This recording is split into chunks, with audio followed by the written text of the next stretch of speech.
नमस्कार मेरे प्यारे साथियों, स्वागत है आप सभी का आपका अपना यूट्यूब चैनल जीटीएम क्लासेस में। दोस्तों आज की इस वीडियो में हम आपके लिए संडे धमाका सीरीज लेकर आए हैं, जिसमें दोस्तों 3 सब्जेक्ट रहेगा। ठीक है, सोशल साइंस, साइंस और हिंदी, ये तीनों सब्जेक्ट दोस्तों सुपर 50 ऑब्जेक्टिव क्वेश्चन आपके सामने हम प्रस्तुत करेंगे। और दोस्तों आपको करना क्या है कि पहले सारा प्रश्न का, ये 50 ऑब्जेक्टिव क्वेश्चन है ना, सारा प्रश्न का आंसर आपको खुद से पहले गेस करना है। ठीक है, इसके बाद ही दोस्तों आप हमारे आंसर को देखिएगा और वीडियो के अंत में सारे विद्यार्थी ईमानदारी पूर्वक से कमेंट बॉक्स में करके बताइएगा कि 50 में से कितना प्रश्न का जवाब आप बिल्कुल सही दिए। ठीक है, और दोस्तों इस वीडियो टेस्ट के माध्यम से आप चेक कीजिएगा दोस्तों कि हमारा तैयारी जो है अच्छी तरीके से चल रहा है कि नहीं। यानी कि दोस्तों अपने तैयारी को आपको चेक करना है इस टेस्ट को माध्यम से। ठीक है, और जहां जहां आपको कमी नजर आएगा मेरे प्यारे बाबू, इस टेस्ट के माध्यम से उन कमियों को आपको सुधार करना है, ताकि 2022 बोर्ड एग्जाम में आप काफी शानदार प्रदर्शन कर सके। ठीक है, तो आइए हम बिना टाइम वेस्ट किए हुए इस टेस्ट को स्टार्ट कर देते हैं।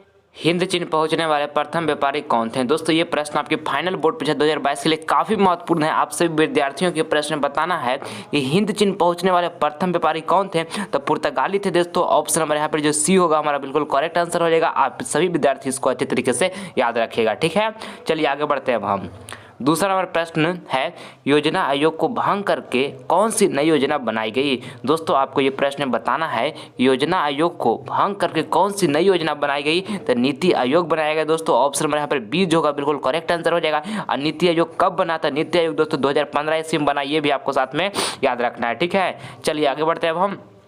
तीसरा नंबर प्रश्न कहता है, विश्व पर्यावरण दिवस कब मनाया जाता है? बताइए, सारे विद्यार्थी कमेंट बॉक्स में आंसर छापिए। आपको बताना है कि विश्व पर्यावरण दिवस कब मनाया जाता है। तो 5 जून को मनाया जाता है मेरे प्यारे साथियों। आप सभी विद्यार्थी इसको अच्छे तरीके से याद रखिएगा। ऑप्शन नंबर बी जो होगा बिल्कुल करेक्ट आंसर हो जाएगा। ठीक है, चलिए आगे बढ़ते हैं हम। चौथा नंबर प्रश्न कहता है कि कौन सी सेवा गैर सरकारी है? आपको बताना है बाबू कौन सेवा गैर सरकारी। गैर सरकारी मतलब होता है ना प्राइवेट, यानी कि वो सेवा जो प्राइवेट हो, सरकारी नहीं हो। ठीक है, देखिए ऑप्शन में लिखा सैन्य सेवा। तो सैन्य सेवा मतलब होता है सैनिक सेवा, तो ये तो हमारा सरकारी सेवा है। अधिक लिखा वित्त सेवा। वित्त सेवा मतलब होता है जो बैंक के अंतर्गत आता है ना, उसी को हम वित्त सेवा कहते हैं। तो वित्त सेवा भी है जो सरकारी सेवा है। ठीक है, और रेल सेवा जो है, जो ये तो सरकारी सेवा है ही है, तो रेल सेवा भी जो सरकारी सेवा है। और मॉल सेवा है ना बाबू, मॉल सेवा ये प्राइवेट सेवा है, कहने मतलब गैर सरकारी सेवा है। ठीक है, तो ऑप्शन नंबर यहाँ पे डी जो होगा बिल्कुल करेक्ट आंसर होगा। ठीक है, अब वित्त सेवा जो होता है बैंक के अंतर्गत आता है, आपको इसको ध्यान में रखना है। चलिए आगे बढ़ जाते हैं हम। पांचवा नंबर प्रश्न हमारा है कि हिंद स्वराज पुस्तक किसने लिखी? दोस्तों ये प्रश्न आपके फाइनल बोर्ड परीक्षा के लिए ललन टॉप प्रश्न है। ठीक है, बताइए सारे विद्यार्थी इसको, आपको बताना है कि हिंद स्वराज पुस्तक किसने लिखी। तो दोस्तों हिंद स्वराज पुस्तक महात्मा गांधी ने लिखे। ठीक है, ऑप्शन नंबर यहाँ पे जो सी होगा बिल्कुल करेक्ट आंसर होगा। आपको इसको अच्छे तरीके से याद रखना, आपके फाइनल बोर्ड परीक्षा के लिए अति महत्वपूर्ण प्रश्न है। चलिए आगे बढ़ते हैं अब हम। अगला प्रश्न हमारा यहाँ पे है, छठा नंबर है, कहता है रबर की खेती भारत के किस राज्य में की जाती है? दोस्तों ये प्रश्न आपको बताना है छठा नंबर प्रश्न में कि रबर की खेती भारत के किस राज्य में की जाती है। तो केरल में की जाती है। आप सभी विद्यार्थियों इसको अच्छे तरीके से याद रखिएगा। ऑप्शन नंबर यहाँ पर बी होगा बिल्कुल करेक्ट आंसर हो गया। चलिए अगला प्रश्न हम देख लेते हैं, 7 नंबर कहता है, यूरोप का मरीज किससे कहा जाता था? ऑप्शन ए में लिखा हुआ है तुर्की, बी में लिखा हुआ इटली, बी में लिखा दोस्तों इटली, और सी में लिखा इंग्लैंड, और डी में लिखा फ्रांस। तो आपको बताना है कि यूरोप का मरीज किससे कहा जाता था? तो तुर्की को कहा जाता था। ठीक है, ऑप्शन नंबर यहाँ पर ए जो होगा बाबू बिल्कुल हमारा राइट आंसर हो जाएगा। आप इसको ध्यान में रखिएगा, आपके वीडियो में बहुत बार ये प्रश्न आया है। चलिए आगे बढ़ते हैं हम। 8 नंबर प्रश्न कहता है, श्रीलंका कब आजाद हुआ था? दोस्तों आप सभी विद्यार्थियों के प्रश्न बताना है कि श्रीलंका कब आजाद हुआ था। तो श्रीलंका दोस्तों 1948 ईस्वी में आजाद हुआ था। ठीक है, ऑप्शन नंबर यहाँ पर बी जो होगा हमारा बिल्कुल करेक्ट आंसर हो जाएगा। आप इसको अच्छे तरीके से याद रखिएगा। ठीक है, और श्रीलंका दोस्तों भारत का पड़ोसी देश है, ये भी आपको साथ में याद रखना है। ठीक है, और दोस्तों अपना भारत कब आजाद हुआ था? आप सभी विद्यार्थी जानते होंगे ना, 1947 में अपना भारत आजाद हुआ था। ठीक है बाबू, आप इसको याद रखिएगा। चलिए आगे बढ़ जाते हैं अब हम।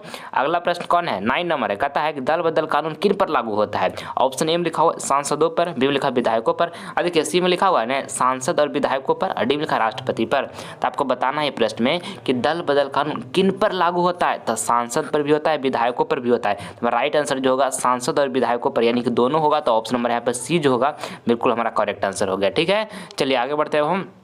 10 नंबर प्रश्न कहता है, नर्मदा बचाओ आंदोलन में नर्मदा क्या है? आपको बताना है दोस्तों ये प्रश्न कि नर्मदा बचाओ आंदोलन में नर्मदा क्या है? तो नदी है। ठीक है, ऑप्शन नंबर यहाँ पर बी जो होगा हमारा बिल्कुल करेक्ट आंसर हो जाएगा। आपको अच्छे तरीके से इसको याद रखना है। चलिए अगला प्रश्न हम देखते हैं, 11 नंबर कहता है, साम्यवादी शासन का पहला प्रयोग कहाँ हुआ था दोस्तों? ये प्रश्न आपके फाइनल बोर्ड पे चेक वेरी वेरी इंपॉर्टेंट है दोस्तों, VVI का स्क्वायर है ये प्रश्न, ठीक है। आपको बताना है ना कि साम्यवादी शासन का पहला प्रयोग कहाँ हुआ था? तो रूस में हुआ था। आप सभी विद्यार्थी इसको घोर कर एकदम पी जाइएगा दोस्तों, रट जाइएगा, आपके फाइनल बोर्ड पे चेक काफ़ी ये प्रश्न महत्वपूर्ण है, ठीक है। चलिए आगे बढ़ जाते हैं हम। 12 नंबर कहता है जनेवा समझौता में किस देशों को 2 भागों में बांटा गया? दोस्तों काफ़ी महत्वपूर्ण प्रश्न है। ऑप्शन ए में लिखा हुआ चीन, बी में लिखा है जापान, सी में लिखा हुआ है भारत और डी में लिखा है वियतनाम। तो आप सभी विद्यार्थी बताइए, आपको बताना है प्रश्न में कि जनेवा समझौता में किस देश को 2 भागों में बांटा गया? तो वियतनाम को बांटा गया, ठीक है। ऑप्शन नंबर यहाँ पर डी जो होगा बाबू बिल्कुल करेक्ट आंसर हो जाएगा। आप इसको अच्छे तरीके से याद रखिएगा, ठीक है। चलिए आगे बढ़ जाते हैं अब हम। झारखंड के झरिया क्षेत्र में मुख्यतः क्या पाया जाता है? देखिए ऑप्शन ए में लिखा है थोरियम, बी में लिखा है रेशम, सी में लिखा है सोना, डी में लिखा है कोयला। तो आपको बताना है दोस्तों ये प्रश्न में कि झारखंड के झरिया क्षेत्र में मुख्यतः क्या पाया जाता है? तो कोयला पाया जाता है, ठीक है। ऑप्शन नंबर यहाँ पे डी जो होगा बिल्कुल करेक्ट आंसर हो जाएगा। आप इसको सभी विद्यार्थी अच्छे तरीके से याद रखिएगा, ठीक है। और दोस्तों कोयला जो है कितने प्रकार के होते हैं? तो कोयला 4 प्रकार के होते हैं, ठीक है। और कौन कौन होता है? तो एंथ्रासाइट हो गया, बिटुमिनस हो गया, लिग्नाइट हो गया और पीट हो गया। 4 प्रकार के दोस्तों कोयला होता है, आप इसको याद रखिएगा, ठीक है। चलिए अगला प्रश्न हम देखते हैं 14 नंबर प्रश्न जो है काफ़ी महत्वपूर्ण है आपके फाइनल बोर्ड परीक्षा 2022 के लिए। आपको ये प्रश्न में बताना है यहाँ पे कि अंतर्राष्ट्रीय महिला दिवस कब मनाया जाता है? तो दोस्तों अंतर्राष्ट्रीय महिला दिवस 8 मार्च को मनाया जाता है। आप सभी विद्यार्थियों इसको अच्छे तरीके से याद रखिएगा। ऑप्शन नंबर यहाँ पे डी जो होगा बिल्कुल करेक्ट आंसर हो जाएगा, ठीक है। चलिए अगला प्रश्न हम देखते हैं 15 नंबर। और दोस्तों इस वीडियो के माध्यम से आपको सुपर 50 ऑब्जेक्टिव क्वेश्चन आपको हम बता रहे हैं, जिसमें दोस्तों आपको 3 सब्जेक्ट इंक्लूड है, सोशल साइंस है और हिंदी है। ये तीनों सब्जेक्ट से 50 ऑब्जेक्टिव क्वेश्चन का दोस्तों संडे धमाका सीरीज आपके सामने हम प्रस्तुत कर रहे हैं। इसलिए 1 से लेकर 50 तक पूरी कॉन्सेंट्रेशन के साथ बने रहिएगा, एक भी प्रश्न आप स्किप नहीं कीजिएगा। और ये 50 प्रश्नों में से दोस्तों कितना प्रश्न का जवाब बिल्कुल सही देते हैं, ईमानदारी पूर्वक से वीडियो के अंत में मुझे कमेंट बॉक्स में करके बताइएगा। ये 50 का 50 प्रश्न जो है आपके फाइनल बोर्ड परीक्षा 2022 के लिए लल्लन टॉप प्रश्न है, ठीक है, अति महत्वपूर्ण है, ठीक है। चलिए हम देखते हैं 15 नंबर प्रश्न। सारे विद्यार्थी बताइएगा इसका आंसर। आपको बताना है कि राष्ट्रीय स्वयंसेवक संघ की स्थापना कब हुई? ऑप्शन में लिखा 1923, बी में लिखा 1925, सी में लिखा 1928, डी में लिखा 1930। तो बताइए कि राष्ट्रीय स्वयंसेवक संघ की स्थापना कब हुई? तो 1925 ईस्वी में हुआ दोस्तों। ऑप्शन नंबर यहाँ पर बी जो होगा बिल्कुल करेक्ट आंसर हो जाएगा। आप सभी विद्यार्थी इसको याद रखिएगा। चलिए अगला प्रश्न हम देखते हैं 16 नंबर। कहता है प्राचीन काल में किस स्थल मार्ग से एशिया और यूरोप का व्यापार होता था? काफ़ी महत्वपूर्ण प्रश्न है ये 16 नंबर प्रश्न। आपको बताना है दोस्तों ये 16 नंबर प्रश्न में कि प्राचीन काल में किस स्थल मार्ग से एशिया और यूरोप का व्यापार होता था? तो रेशम मार्ग से होता था, ठीक है। ऑप्शन नंबर बाबू यहाँ पे बी जो होगा ना बिल्कुल करेक्ट आंसर हो जाएगा। आप सभी विद्यार्थी इसको याद रखिएगा, ठीक है। चलिए अगला प्रश्न हमारा यहाँ पे 17 नंबर है। 17 नंबर प्रश्न बताना है कि भारतीय राष्ट्रीय कांग्रेस की स्थापना कब हुई? काफ़ी महत्वपूर्ण प्रश्न है ये वाला भी। आपको बताना है 17 नंबर प्रश्न में कि भारतीय राष्ट्रीय कांग्रेस की स्थापना कब हुई? तो 1885 ईस्वी में हुआ दोस्तों। आपको इसको याद रखना है।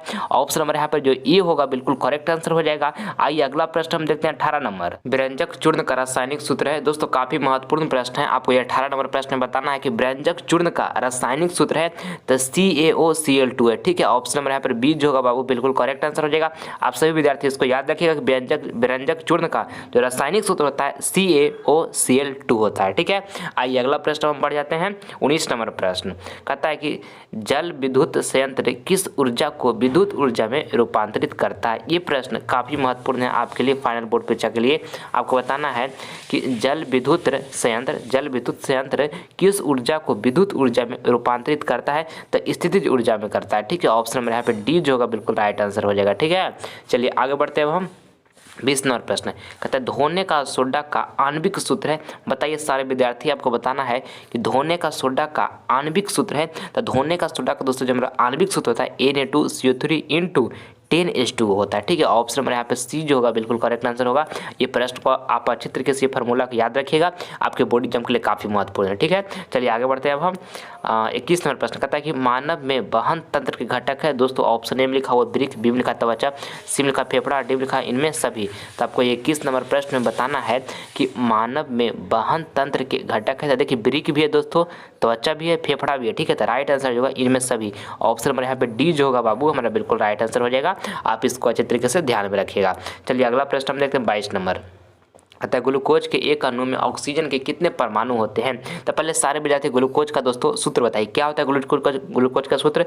तो C6H12 C6H12O6 होता है। ठीक है, ये ग्लूकोज का सूत्र होता है। फिर से अच्छा थोड़ा सा लिखते हैं, देखिए इस तरह से C6, ठीक है, H12 C6H12 और O6, ये दोस्तों हमारा ग्लूकोज का रासायनिक सूत्र होता है। ठीक है, और आपको प्रश्न में क्या बताना है, देखिए तो ग्लूकोज के एक अणु में ऑक्सीजन के कितने परमाणु होते हैं? तो ऑक्सीजन के परमाणु कितना है? 6 गो है ना ऑक्सीजन का परमाणु, तो यहाँ पर 6 जो होगा ऑप्शन नंबर बी हमारा बिल्कुल करेक्ट आंसर हो जाएगा। ठीक है, आप सभी विद्यार्थी बताइए कि यहाँ पे हाइड्रोजन के कितने परमाणु है? तो हाइड्रोजन के कितना परमाणु है? 12। ऑक्सीजन के एक अणु में दोस्तों हाइड्रोजन के कितने परमाणु है? तो 12 गो है हाइड्रोजन का, ये भी आपको ध्यान में रखना है। ठीक है, तो ऑप्शन नंबर बी यहाँ पर बिल्कुल करेक्ट आंसर हो गया, क्योंकि ऑक्सीजन का आपको परमाणु बताना था ग्लूकोज के एक अणु में, तो कितना है? 6 है ऑक्सीजन का परमाणु, तो ऑप्शन नंबर बी बिल्कुल करेक्ट हो गया। ठीक है, चलिए आगे बढ़ते हैं। अब हम यहाँ पे 23 नंबर प्रश्न करता है कि स्त्रियों में अंडाशय की संख्या कितनी होती है? दोस्तों काफी महत्वपूर्ण प्रश्न है ये 23 नंबर, आपको बताना है ना कि स्त्रियों में अंडाशय की संख्या कितनी होती है? तो 2 होती है। ऑप्शन नंबर यहाँ पर बी जो होगा ना बाबू बिल्कुल करेक्ट आंसर होगा। ठीक है,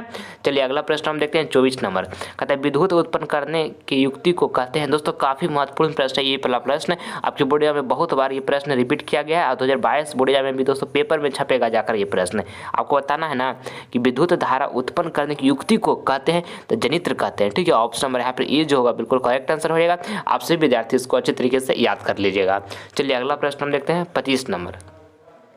और दोस्तों अगर जो अभी तक आप सभी हमारे चैनल को सब्सक्राइब नहीं किए हैं तो प्लीज़ बाबू इस चैनल को आप सब्सक्राइब कर लें, क्योंकि मैं आपके लिए एक वीडियो काफ़ी मेहनत करता हूं, इसके बाद बना पाता हूं बाबू। इसलिए अगर जो अभी तक आपसे विद्यार्थियों ने जीटीएम क्लासेस परिवार से नहीं जुड़े हैं तो जीटीएम क्लासेस परिवार से आप सब जुड़िए। यहाँ पर आपको रेड बटन का एक सब्सक्राइब का बटन दिख रहा होगा, उसे क्लिक कीजिए और जीटीएम क्लासेस परिवार से आप सभी विद्यार्थी जुड़िए। और 2022 बोर्ड एग्जाम को दोस्तों हम सभी मिलकर काफ़ी शानदार प्रदर्शन करेंगे 2022 बोर्ड एग्जाम में जमकर दोस्तों, इसमें हम मेहनत करेंगे। ठीक है, तो आप हमारे साथ बने रहिएगा, हम आपके साथ बने हैं, हमसे जितना मेहनत होगा आपके लिए करने के लिए तैयार है बाबू, पूरा एनर्जी झोंक देंगे हम आपके लिए। ठीक है, चलिए देखते हैं हम 25 नंबर प्रश्न कहता है कि किसी अभिक्रिया में भाग लेने वाले पदार्थ कहलाते हैं। काफी महत्वपूर्ण है ये 25 नंबर प्रश्न, आपको बताना है कि किसी अभिक्रिया में भाग लेने वाले पदार्थ कहलाते हैं तो दोस्तों अभिकारक कहलाते हैं। ठीक है, ऑप्शन नंबर यहाँ पे सी जो होगा बिल्कुल हमारा राइट आंसर हो जाएगा। चलिए अगला प्रश्न हम देखते हैं 26 नंबर कहता है प्रकाश का वेग न्यूनतम होता है।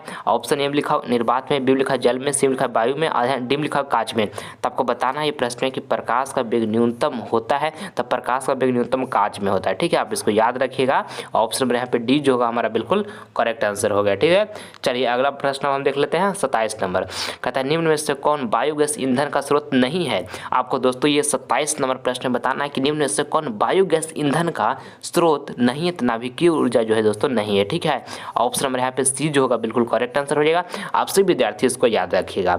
चलिए अगला प्रश्न हम देखते हैं। अगला प्रश्न हमारा यहाँ पे 28 नंबर है, इसमें आपको बताना है कि ताप बढ़ने से चालक का प्रतिरोध ऑप्शन ए में लिखा हुआ बढ़ता है, बी में लिखा घटता है, सी में लिखा बढ़ता घटता नहीं है और डी में लिखा में से कोई नहीं। तो बताइए क्या होगा इसका आंसर? आप सभी पहले विद्यार्थी बताइए। आपको बताना है ना कि ताप बढ़ने से चालक का प्रतिरोध क्या होता है? तो बढ़ता है। ऑप्शन यहाँ पे ये जो होगा बिल्कुल करेक्ट आंसर हो जाएगा। ठीक है, चलिए अगला प्रश्न हम देखते हैं 29 नंबर। ऑक्सीजन जिसको हम ओ से डिनोट करते हैं कि परमाणु संख्या आपको बताना है, तो ऑक्सीजन की परमाणु संख्या कितना होता है? ऑक्सीजन की परमाणु संख्या 8 होता है। ठीक है, ऑप्शन में यहाँ पर बी जो होगा बिल्कुल करेक्ट आंसर हो जाएगा। आप इसको ध्यान में अच्छे तरीके से रखिएगा। चलिए अगला प्रश्न हम देखते हैं 30 नंबर। तीसरा प्रश्न है कि निर्वात में प्रकाश की चाल क्या होती है? ऑप्शन ए में लिखा हुआ 3 × 10⁸ मीटर पर सेकंड, बी में लिखा 3 × 10⁸ सेंटीमीटर पर सेकंड और बी में लिखा 3 × 10⁸ किलोमीटर पर सेकंड और डी में लिखा इनमें से कोई नहीं। तो आपको दोस्तों ये 30 नंबर प्रश्न बताना है निर्वात में प्रकाश की चाल क्या होती है? तो 3 × 10⁸ मीटर पर सेकंड होता है। आप सभी विद्यार्थी इसको याद रखिएगा। ऑप्शन नंबर ए यहाँ पे बिल्कुल करेक्ट आंसर हो गया। आइए अगला प्रश्न देखते हैं 31 नंबर। भारत में उत्पादित प्रतिवर्ती विद्युत धारा की आवृत्ति है। दोस्तों काफी महत्वपूर्ण प्रश्न ये 31 नंबर प्रश्न, बहुत बार बिहार बोर्ड इसको पूछा है। 2022 बोर्ड एग्जाम का पेपर में दोस्तों ये प्रश्न जाकर छपेगा। ठीक है, आपको बताना है कि भारत में उत्पादित प्रतिवर्ती विद्युत धारा की आवृत्ति है तो 50 हर्ट्ज है। ठीक है, ऑप्शन नंबर यहाँ पे ए जो होगा हमारा बिल्कुल राइट आंसर हो जाएगा। आप सभी विद्यार्थी इसको याद रखिएगा। चलिए अगला प्रश्न हम देखते हैं। अगला प्रश्न हमारे यहाँ पे 32 नंबर है, कहता है घरेलू विद्युत परिपथ में उदासीन तार का रंग होता है। दोस्तों काफी महत्वपूर्ण प्रश्न है, आपके फाइनल बोर्ड परीक्षा के लिए चलिए आपको बताना है कि घरेलू विद्युत परिपथ में उदासीन तार का रंग होता है तो काला होता है। ऑप्शन नंबर यहाँ पर सी जो होगा बिल्कुल करेक्ट आंसर हो जाएगा, आप याद रखिएगा इसको, ठीक है।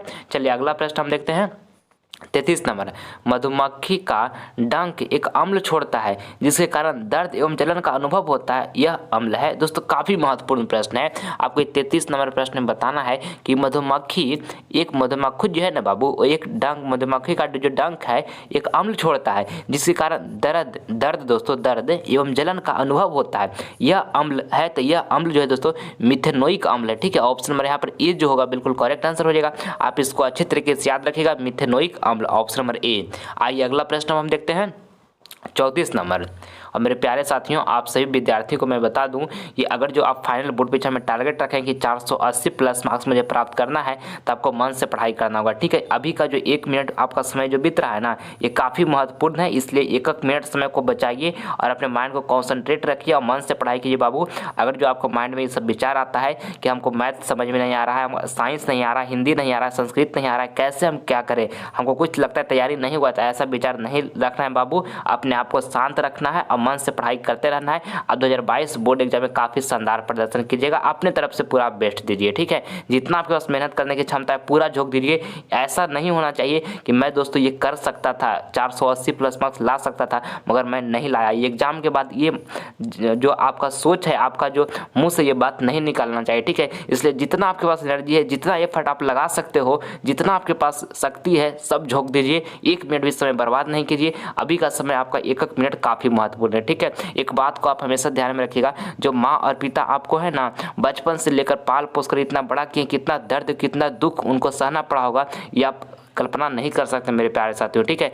आज आपका ट्यूशन फीस, आप जो स्कूल में जब फार्म वगैरह भर रहे हैं, ये सब का जो आपको फी देते हैं वो कितना मुश्किल से लाकर आपको दे रहे हैं। 1 रुपया आपको बचाते हैं और आपकी ज़रूरतों को पूरा करते हैं, ठीक है। ये बात को आप व्यर्थ मत जाने दीजिएगा, उनके मेहनत को आप व्यर्थ नहीं जाने दीजिएगा मेरे प्यारे साथियों। बहुत मेहनत से आपको 1 रुपया अपनी ज़रूरतों को पूरा नहीं करते हैं पर आपकी ज़रूरत को पूरा करते हैं, ठीक है, ताकि आप आने वाला भविष्य में अच्छा कर सको, उनका नाम को रोशन कर सको, ठीक है। इसलिए इस बात को ध्यान में हमेशा रखिएगा कि माँ और पिता बहुत उम्मीद लगाए हुए आपसे बैठे हैं और वो 1 रुपया बचा बचा कर दोस्तों आपके लिए रख रहे हैं और आपको खर्च दे रहे हैं अच्छे तरीके से, ताकि हमारा बेटा अच्छा या बेटी अच्छा से पढ़े और दोस्तों हमारा समाज का हमारा नाम रोशन करे, ठीक है। इसलिए इस उनका मेहनत को, उनका प्रयास को आप व्यर्थ नहीं जाने दीजिएगा, मन से पढ़ाई कीजिएगा। 480 प्लस मार्क्स बाबू जरूर प्राप्त कीजिएगा, ठीक है। जितना एनर्जी पूरा झोंक दीजिए।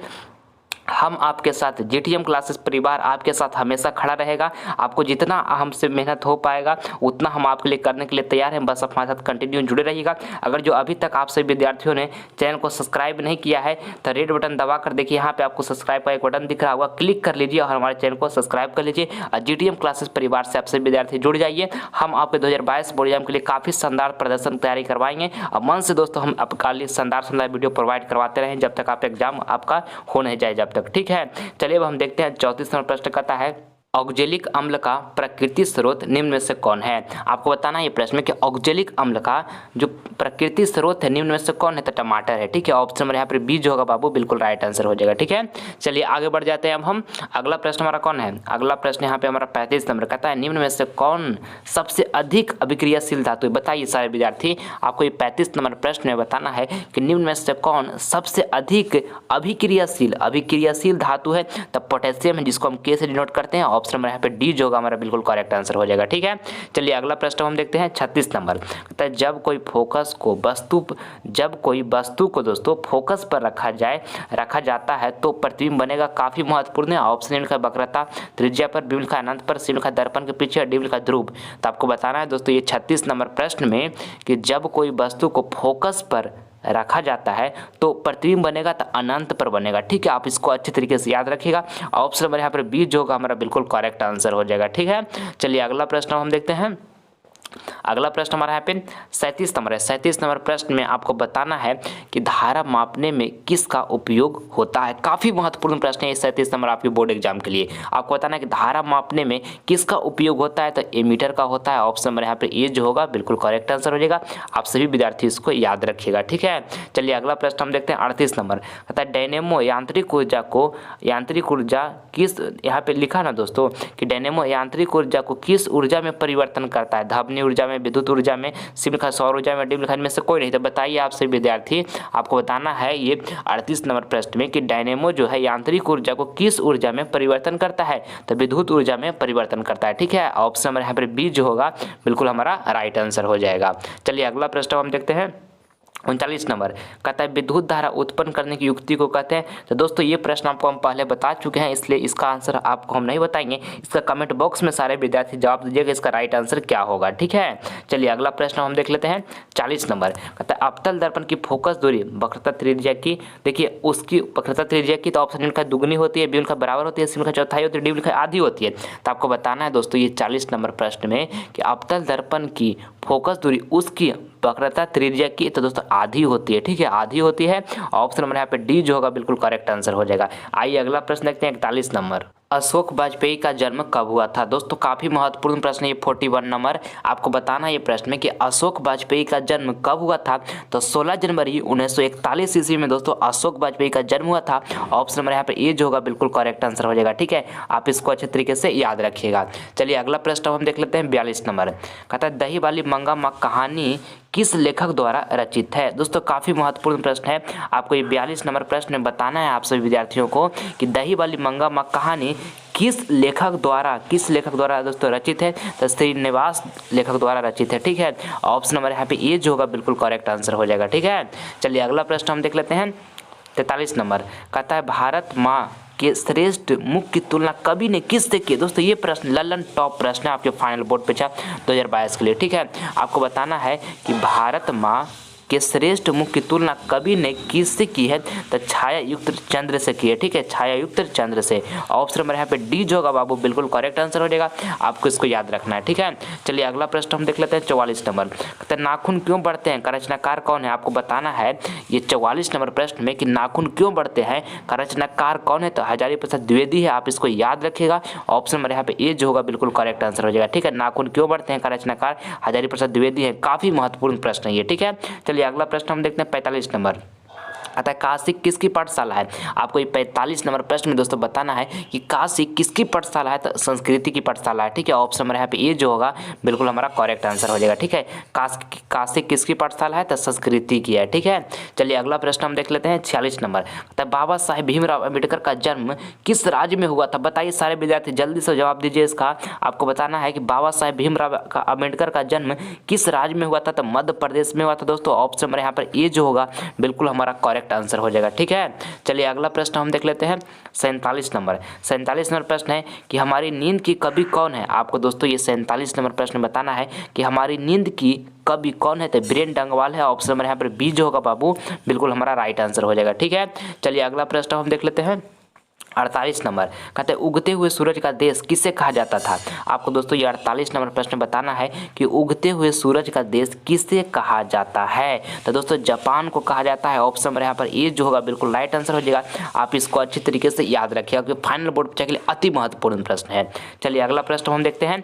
49 नंबर कहता है मोटर कार को किससे खतरा हो सकता था? दोस्तों आपको बताना है ये 49 नंबर प्रश्न में कि मोटर कार को किससे खतरा हो सकता था? तो खोखा से हो सकता था। ठीक है, ऑप्शन नंबर यहाँ पे सी जो होगा बाबू बिल्कुल करेक्ट आंसर हो जाएगा। आपको इसको अच्छे तरीके से याद रखना है। ठीक है, चलिए अगला प्रश्न हम देखते हैं। 50 नंबर कहता है कि बिरजू महाराज किस शैली के नर्तक थे? आपको बताना है दोस्तों ये 50 नंबर प्रश्न में कि बिरजू महाराज किस शैली के नर्तक थे? तो कथक के थे। ठीक है, ऑप्शन नंबर यहाँ पे बी जो होगा हमारा बिल्कुल राइट आंसर हो जाएगा। आप इसको याद रखिएगा। ठीक है दोस्तों, इस वीडियो के माध्यम से आपको हम 50 ऑब्जेक्टिव क्वेश्चन का दोस्तों संडे धमाका सीरीज संधार लिए हैं, जिसमें आपको दोस्तों सोशल साइंस भी था, साइंस भी था और हिंदी भी था। ठीक है, तो ये 50 प्रश्नों में से कितना प्रश्न का जवाब अब बिल्कुल सही दिए हैं, ईमानदारी पूर्वक से सभी विद्यार्थी कमेंट बॉक्स में करके बताइएगा, हमको पता चल सके दोस्तों कि आपका तैयारी किस लेवल का चल रहा है और कहाँ कहाँ अभी कमी है। ठीक है, और ईमानदारी पूर्वक से बताइएगा, ऐसा नहीं कि आपका कम सही हुआ ज़्यादा बता दीजिएगा, नहीं दोस्तों,